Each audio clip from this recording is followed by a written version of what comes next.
శ్రీ గురుభ్యో నమః 2024 సెప్టెంబర్ 21వ తేదీ శనివారంతో ప్రారంభమై 30వ తేదీ సోమవారంతో అంతమయ్యేటువంటి సెప్టెంబర్ నెల చివరి 10 రోజులలో మకర రాశిలో జన్మించిన జాతకులకి ఫలితాలు సూచనలు సలహాలు క్లుప్తంగా 3 పాయింట్లు తెలియజేయబోతున్నా. ముందుగా కొన్ని వివరాలు. వీడియో ఎప్పుడో అందించాలనుకున్నప్పటికీ కూడా ఈ గణపతి నవరాత్రులు ఏమిటో కానీ 9 రోజులు జరగాల్సిన నవరాత్రులు స్టిల్ ఈ వీడియో చేసేటువంటి ఇప్పటిదాకా అంటే ఈరోజు 20వ తేదీ దాకా ఇంకా వినాయకులు ఉంటున్నారు. మరి ఎంతకాలం పెడతారో ఏమిటో తెలియదు. ఫర్ ఎగ్జాంపుల్ మా ఇంటికి నేనుండేటువంటి ఫ్లాట్లో కింద ఒకటి, పక్కన ఒకటి, అటొకటి, ఇటొకటి, ఆ మూల ఒకటి, ఈ మూల ఒకటి, ట్రాఫిక్కి భంగం కలిగిస్తూ డప్పు శబ్దాలు విపరీతంగా ఈ శబ్దాలతో వీడియో చేయలేని పరిస్థితి. కుప్పిగంతులు, పిచ్చి డ్యాన్సులు, ఒక రేకు డబ్బాల్లాగా ఉంటాయి. ఆ రేకు డబ్బాలది కొట్టడాలు, దాని కర్ణ కఠోరమైనటువంటి శబ్దం. మరి ఈ శబ్దాలకు ఓర్చుకొని గణపతి ఎలా ఉన్నాడో కానీ ఆలోచన చేయాలి. ప్రజల్లో మార్పు రావాలి. చందాల వేటలో ఉండేవారు ఇప్పటికీ ఉన్నారు, జరుగుతున్నాయి, అట్లా తయారైపోయింది. నెక్స్ట్ నెంబర్ 2, గ్రహణాలు. ఈ గ్రహణాల మీద సోషల్ మీడియాలో వచ్చేస్తున్న ఆ 4 రాష్ట్రాల వాళ్ళు కోట్లు సంపాదిస్తారు, ఇంకెందుకు ఈ 4 రాష్ట్రాలు మట్టి కొట్టుకుపోతారు, ఇలాంటి వాటితో భయపెట్టేటువంటి బృందం ఎక్కువైపోయింది. సిద్ధాంతులే ప్రత్యేకంగా హైదరాబాద్ నగరంలో కొంతమందికి వాళ్ళకి అదే పనిగా ఉంటారు. సోషల్ మీడియాలో కూర్చుంటారు, పనికిమాలిన కబుర్లని చెప్తుంటారు. కనుక ఇలాంటి కబుర్లు చెప్పి చాలామంది భయప్రాంతాలకు అవుతున్నారు. ఏమీ కాదు. ఈ చంద్రగ్రహణం అయిపోయింది, రాబోయే సూర్యగ్రహణం అది ఎప్పుడు మహాలయ అమావాస్య. వాస్తవానికి అది పెద్ద గ్రహణము, సంపూర్ణ సూర్యగ్రహణము. 7 నిమిషాల 20 సెకండ్ల పాటు గ్రహణ బింబం నిలుస్తుంది. అయితే ఏమవుతుంది? కొంపలు ఏమైనా అంటుకుపోతాయా? కొంపలు ఏమి అంటుకుపోవు. దాని ప్రభావం దేశాల మీద, దేశ నేతల మీద, దేశాలలో జరిగే యుద్ధాలపైన, వాటిపైన వీటిపైన ఉంటుంది, వాతావరణం మీద ఉంటుంది. మన జరిగినటువంటి చంద్రగ్రహణ ప్రభావం అటు గ్రహణం జరిగిందో లేదో వెంటనే భూకంపాన్ని మించినటువంటి రీతిలో దానికి తలదన్నే విధంగా బాంబుల మోతలు, లెబనాన్లో కాల్పులు, చూడు ఒక యుద్ధ వాతావరణం, ఇలాంటివి జరుగుతుంటాయి. కనుక అలాంటివే ఉంటాయి తప్ప మన కొంప మీద పడుతుంది, మన ఇంటి మీద పడుతుంది, ఏదేదోటువంటి భయభ్రాంతుల్లో చేస్తున్నాడు. కనుక ఇవన్నీ నమ్మకండి. నెంబర్ 2. నెంబర్ 3 ఏమిటంటే, ఈ నెల నుంచి డబ్బులు దాచిపెట్టడానికి మీరు ప్రయత్నం చేయాలి. ఎందుకంటే రాబోతున్న నెల కొంచెం గడ్డుగా ఉంటాయి. గ్రహస్థుల వలన కొంతవరకు అనుకూలతలు ఉండొచ్చు, కొన్ని ప్రతికూలలు ఉండొచ్చు. ఏదేమైనప్పటికీ కూడా ఏదైనా మరీ వ్యతిరేకతలుగా ఉంటుంటే చిన్న పరిహారాలుగా నేను చెప్తూ ఉంటాను. ఆ వ్యతిరేకత అంటే ఏంటి, ఆ గ్రహస్థితి ఏమిటి చెప్పకుండా చెబుతుంటా. కానీ డబ్బులు కావాలి కదా, కనుక అలాంటి డబ్బులు దాచిపెట్టుకోవడానికి ఇప్పటి నుంచే సిద్ధం కావాలా. ఈ సెప్టెంబర్ నెల 22వ తేదీ ఆ రోజు ఆదివారం కృత్తికా నక్షత్రం వచ్చింది. వాస్తవంగా కృత్తికా నక్షత్రం రవిది. ఆదివారం రవివారము, కృత్తికా రవి నక్షత్రము, వారాధిపతి రవి, నక్షత్రాధిపతి రవి, ఇది 2 గ్రహణాల మధ్యలో వస్తున్నటువంటిది. ఇది అరుదేం కాదు, వస్తుంటుంది. ఆ టైంలో మనం కొంత ఆ పితృకారకులైనటువంటి రవి అనుగ్రహం కూడా కావాలి. అందుచే కొంత డబ్బును కూడా దాచిపెట్టుకునే ప్రయత్నం చేయండి. ఎప్పుడంటే వాస్తవంగా ఆ రోజు యోగం ఉంది, ఆ యోగం రాత్రి పొద్దుపోయి ఎప్పుడో వస్తుంది. అందుకోసంగా 22వ తేదీ ఆదివారం మధ్యాహ్నం భోజనం చేసిన తర్వాత స్థిమితంగా సెల్ ఫోన్ కూడా కాసేపు ఆపండి, అది మోగుతుంటుంది. ఇంకా భోజనం కూడా స్థిమితంగా చేయలేరు. చక్కగా భోజనం చేసి ఉన్నదాంతో తృప్తిగా తిని ఆ తర్వాత పాద ప్రక్షాళన చేసుకుని ఒక 11 రూపాయలు తీసి ఒక డబ్బాలోనో, ఒక సంచిలోనో, ఒక పుస్తకంలోనో ఎక్కడో చోట పెట్టండి. మా దగ్గర డబ్బులు చాలా ఉన్నాయండి అనుకోవచ్చు కొంతమంది. అది ఉన్నప్పటికీ ఇది ఫ్రెష్గా ప్రారంభం చేసామనుకోండి, ఇంకా దీంట్లో నుంచి ఇంకా దీని యొక్క అదృష్టవశాత్తు కొద్దిగా పుంజుకోవాల్సిన అవసరం ఉంది. కనుక ఏదేమైనా ఇక నుంచి మీరు డబ్బులు దాచి పెట్టాల్సిన అవసరం ఉంది. అనవసర ఖర్చులు తగ్గించుకోవాల్సిన అవసరం ఉంది. ఎందుకంటే ఖర్చులు మీరు కనుక ఎక్కువ పెడుతుంటే రాబోయే రోజుల్లో కొన్ని అవసరాలు ఉంటాయి. ఏముంటాయి? అవసరాలు ఉంటాయి. కనుక అలాంటి అవసరాలకి డబ్బు కావాలి కదా. ఏం అవసరాలు అవి? ఏమంటారు, ముఖ్యమైన అవసరాలు ఉంటాయి.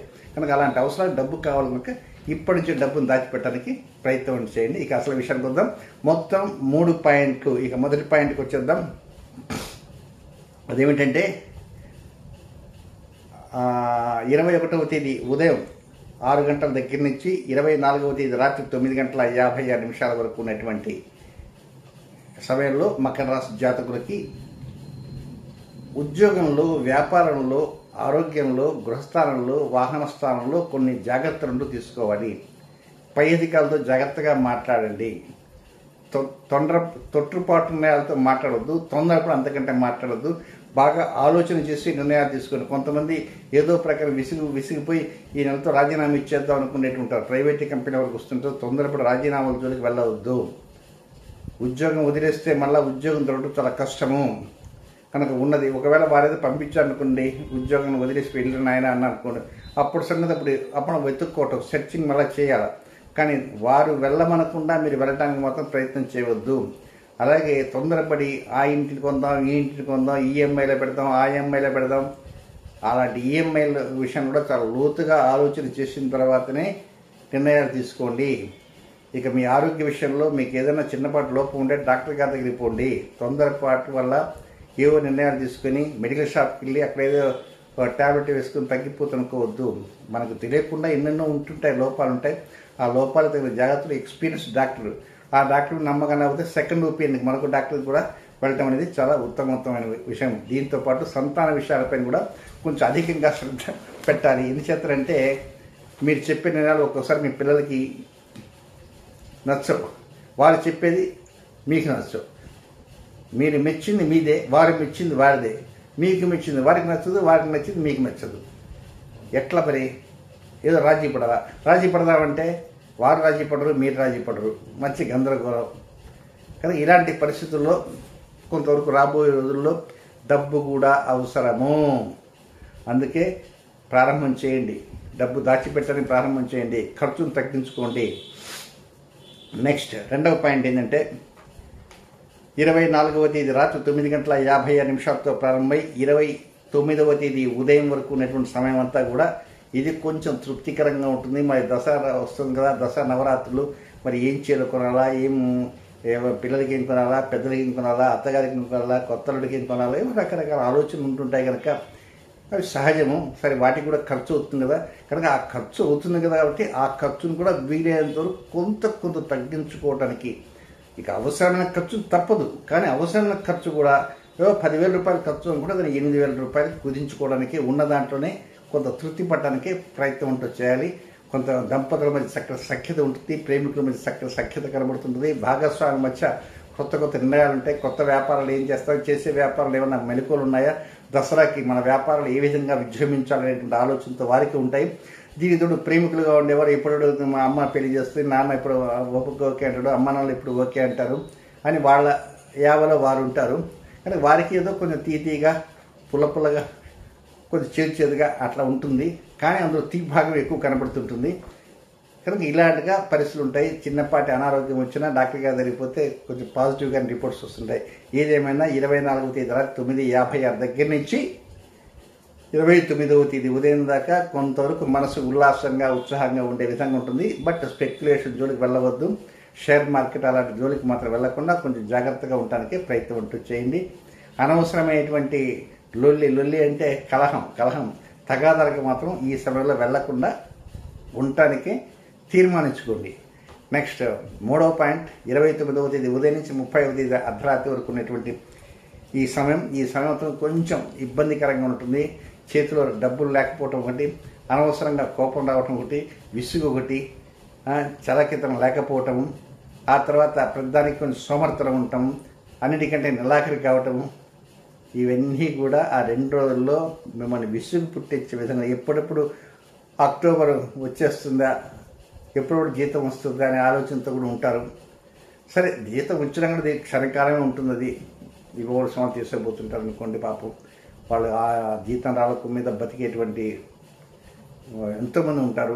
కనుక వారు వీళ్ళతో తమ ఖర్చును కొంచెం తగ్గించుకోవడానికే ప్రయత్నం చేయండి. ఎందుకంటే రాబోతున్న అక్టోబరు, నవంబరు, డిసెంబరు, జనవరి, ఫిబ్రవరి, మార్చి, ఏప్రిల్ 2025 మే 18వ తేదీ దాకా కొంచెం ఖర్చులు పెరుగుతుంటాయి. కనుక ఈ ఖర్చులకు తగ్గట్టుగా ఇప్పుడు ప్లానింగ్ అంటూ ఉండాల్సిన అవసరం ఉంది కూడా గమనించండి. ఈ మాట పదే ఎందుకు చెప్తారంటే మీరేం ఆందోళన పడవద్దు. ఏమో ఇల్లు కొంటారేమో, లేకపోతే ఏమన్నా అబ్బాయికి ఏమన్నా బ్రహ్మాండమైనటువంటి చదువుకోవడానికి అవకాశం, అమ్మాయికి పెళ్లి కుదురుతున్నాం, అప్పుడు డబ్బులు ఎవరు దగ్గరిపోతారు? ఇప్పుడు సేవ్ చేస్తే కొత్త ఉపయోగపడుతుంది. లేదా ఏదైనా చిన్నపాటి అనారోగ్యం ఏదైనా జరిగినందుకు అప్పుడు డబ్బులు ఎవరు ఇస్తారు? కనుక ఇప్పటి నుంచి డబ్బుని దాచిపెట్టుకోవడానికి ప్రయత్నం ఉంటూ చేయండి. ఇక నెక్స్ట్, ఈ మకర రాశిలో జన్మించిన జాతకులకి నక్షత్ర ప్రకారంగా సమయాలు కొంత వ్యతిరేకంగా ఉంటాయి. అవి కూడా తెలియజేస్తారు. ఉత్తరాషాఢ నక్షత్ర 2, 3, 4 పాదాల్లో జన్మించిన జాతకులకి 27వ తేదీ శుక్రవారం అర్ధరాత్రి దాటిన తర్వాత 1:21 అంటే తెల్లవారితే 28వ తారీఖు, తెల్లవారితే 28 అనుకోండి. అక్కడి నుంచి మొదలై 28వ తేదీ రాత్రి 3:35. ఒక విధంగా చెప్పాలంటే 28 ఉదయం నుంచి 29 ఉదయం వరకు అనుకూలమైన సమయం కాదు, వ్యతిరేకమైన సమయము. కనుక ఈ సమయంలో కొత్త నిర్ణయాలు ప్రారంభం చేద్దామని మాకు అనుకోవద్దు. ఏదైనా పాత నిర్ణయాలు, పాత వ్యవహారాలు, రొటీన్ కార్యక్రమాలకి ప్రారంభం చెప్తారు. ఏదైనా వాచ్ కొందామో, సెల్ ఫోన్ కొందామో, ఆ కొనుగోలు వ్యవహారాలు మాత్రం కొంచెం దూరంగా ఉంటే మరింత మంచిది.